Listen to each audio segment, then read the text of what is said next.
232 میں آپ کی ولادت ہوئی ہے، تو ایک ہی سال کے تھے اس وقت آپ کے والد محترم یعنی امام علی نقی علیہ السلام امام ہادی کے ساتھ امام حسن عسکری کو سامرہ بلا لیا جاتا ہے، اور سن 233 سے لے کے 254 تک تقریباً 21 سال تک آپ نے سامرہ میں نظر بند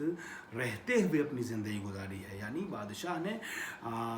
بغداد کے قریب سامرہ بلا لیا تھا، اور وہ جو بنی عباس کی حکومت کے دور میں لشکر کا ایک مرکز ہوا کرتا تھا، اسی لیے وہاں پر چونکہ عسکر کہتے ہیں لشکر کو، عسکریون رہا کرتے تھے، مہد عسکریون تھا، اور لشکر کے زیر نظر ان کو رکھا گیا تھا اس شہر میں کہ جو پائے گاہ یا مرکز ہوا کرتا تھا لشکریوں کا۔ لہٰذا امام حسن عسکری اور امام ہادی ان دونوں کو امامین عسکریین کہتے ہیں، اور ان دونوں اماموں کے حرم کو حرمین عسکریین کہتے ہیں۔ حالانکہ امام حسن عسکری زیادہ عسکری کے نام سے مشہور ہیں، ان کا نام بھی حسن تھا مگر عسکری کے نام سے مشہور ہیں، اسی وجہ سے امام ہادی کم مشہور ہیں۔ لیکن جب دونوں کو ایک ساتھ بولا جاتا ہے تو عسکریین بولا جاتا ہے، کیونکہ دونوں کو عسکر اور لشکر کے ماتحت رکھا گیا تھا، مدینے سے بلا کر کے سامرہ اس شہر میں کہ جو لشکر کی قیام گاہ ہوا کرتی تھی۔ ٹھیک ہے، یہ ایک سلسلہ امام کا رہا کہ انہوں نے آپ نے 21 سال تک اپنی زندگی کے سامرہ میں گزارے۔ امام حسن عسکری علیہ السلام کے ساتھ مل کر کے جب امام عسکری بھی اپنی زندگی کے مراحل طے کرنے لگے تو اس شہر میں بھی رہ کر کے امام ہادی نے امام عسکری کے ساتھ تبلیغ کے فرائض انجام دیے، اور اب چونکہ تحت نظر تھے لہٰذا علی اعلان اپنی تمام شیعی ایکٹیویٹیز کو، فعالیتوں کو تو انجام نہیں دے سکتے تھے، لیکن جو الہی نمائندہ ہے وہ جیسے بھی ممکن ہوتا ہے حالات کے مد نظر اپنے فریضے کی ادائیگی میں کوتاہی نہیں کرتا، وہ کوشاں رہتا ہے۔ چنانچہ امام سجاد جس طریقے سے یزید اور بنی امیہ کے دور حکومت میں تحت نظر تھے، مگر امام سجاد نے دعاؤں وغیرہ کو اپنی تبلیغ کا وسیلہ بنایا، پیغام کے نشر اور انتشار کا ذریعہ بنایا، اسی طریقے سے امام ہادی علیہ السلام نے بھی دعاؤں کو اپنا اسلحہ بنایا۔ امام نے اور علوم میں بھی، جیسے آپ مطالعہ کریں گے، تفصیل کا وقت نہیں ہے تو پتہ چلے گا، علم کلام ہے، علم تفسیر ہے، دوسرے علوم میں امام ہادی نے بہت سے شاگرد بنائے، بڑی تعلیم دی لوگوں کو، معارف الہیہ کو عام کیا، لیکن ان معارف میں ایک بہت بڑا حصہ زیارتوں اور دعاؤں کا تھا جو امام کے ذریعے سے نقل ہوئی۔ امام نے لوگوں کو تعلیم دی، اور زیارتوں اور دعاؤں کے بہانے سے امام سجاد کے طریقے سے اہل بیت کے معارف منتقل کیے ہیں۔ ایک مثال دے دوں تو وہی مثال کافی ہوگی اس چیز کو سمجھنے کے لیے کہ امام ہادی نے کتنے بڑے کارنامے انجام دیے ہیں نظر بندی کے باوجود۔ ایک طریقے سے نظر بند تھے، یعنی پورے طریقے سے آزاد نہ تھے، حکومت کے تحت نظر تھے امام، مگر بہرحال اپنی فعالیتیں جتنا ممکن تھا ان حالات میں انجام دے رہے تھے۔ چنانچہ اس کا ایک بہت بڑا نمونہ جو ہے وہ زیارت جامعہ کبیرہ ہے۔ زیارت جامعہ کبیرہ جو ہے، زیارت جامعہ یہ تعلیم کردہ 10ویں امام کی ہے، اور زیارت جامعہ کو جب اٹھا کر کے آپ دیکھیں گے تو آپ کو پتہ چلے گا اس میں توحید و نبوت و عدالت اور قیامت کے عقائد کو پیش کرنے کے ساتھ ساتھ اشارتاً